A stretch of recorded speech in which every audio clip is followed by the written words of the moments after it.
দেখো বন্ধুরা, বিদেশে কতটা কষ্ট করতে হয় দেখো, নিজের রুটি বানিয়ে খেতে হচ্ছে। খালি গোল গোল হচ্ছে নাকি দেখবে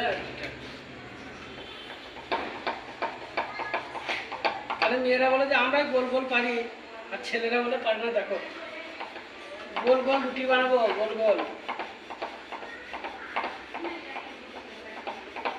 কতটা হচ্ছে, খালি গোল খালি গোল গোল হচ্ছে কিনা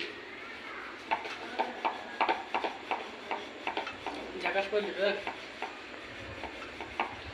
বিশ্বাস হলো তো? গোল হয়েছে তো রুটিটা। আমি কিন্তু গোল গোল বানাতে পারি। দেখো কত মনে হয়েছে, দেখো ঠিক আছে, কমেন্ট হয়েছে। বিদেশে কিন্তু বহুত কিছু করতে হবে। দেখো তুমি একাই আটা ভিজিয়ে এদিকে দেখা একটু আটা ভিজিয়েলাম, আটা ভিজিয়ে হয়েছে, গুটি কাটা হচ্ছে, দেখো গোল গোল বানাচ্ছি, আর দেখো গুটি করছি। আর একটা করে